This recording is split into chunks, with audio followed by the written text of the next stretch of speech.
दोस्तों, भारत जैसे देश में जहाँ डिफरेंट कास्ट, क्रीड्स, रिलीजन्स देखने मिलते हैं, जहाँ इतनी भिन्न भिन्न भाषाएं हैं, वहाँ आज भी रिलीजन को लेकर लोगों के बीच नफरत पैदा करने की कोशिशें कुछ लोग करते नजर आते हैं।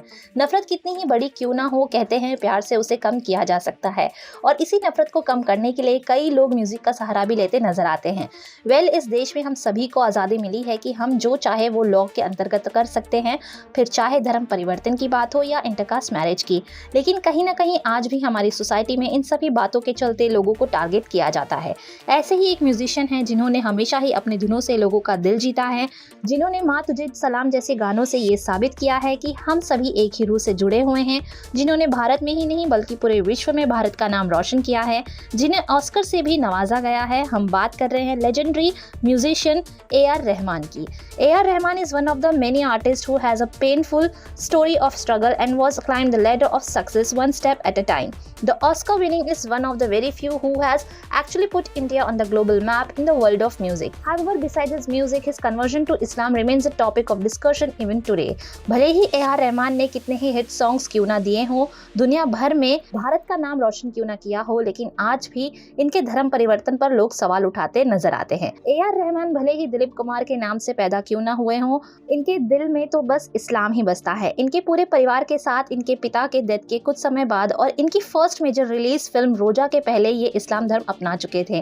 AR रहमान के दोस्त त्रिलोक नायर ने कृष्णा त्रिलोक के एक authorised biography notes of a dreams में बताया था कि कैसे AR रहमान की मां करीमा बेगम ने लास्ट मिनट में फिल्म क्रेडिट्स में एस AR रहमान लिखने के लिए कहा था, और वो इतनी क्लियर थी अपनी रिक्वेस्ट को लेकर कि अगर नाम क्रेडिट्स में नहीं लिखा सकते तो पेपर पर भी उनका नाम और क्रेडिट्स पर भी उनके नाम नहीं आ सकते।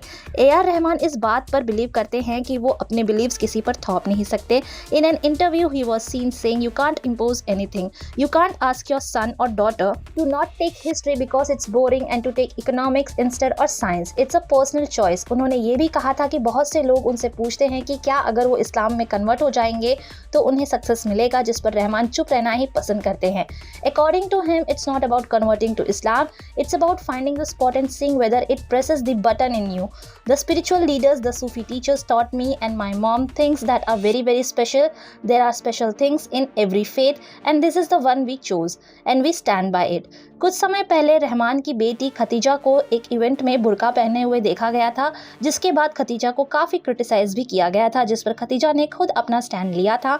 और रहमान से इस बारे में जब पूछा गया था तो उन्होंने कहा था कि अगर लड़कों को भी बुर्का पहनना अलाउड होता तो वो भी पहनना पसंद करते। कुछ इस तरह से AR रहमान हमेशा ही इनके कन्वर्जन पर उठे सवालों पर जवाब देते नजर आए हैं।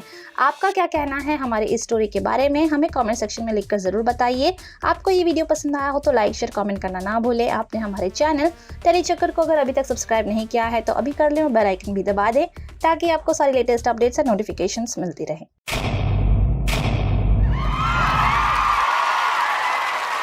Know all about the Telly world by subscribing to Telly Chakka's YouTube channel. Don't forget to hit the bell icon to stay updated to our new videos.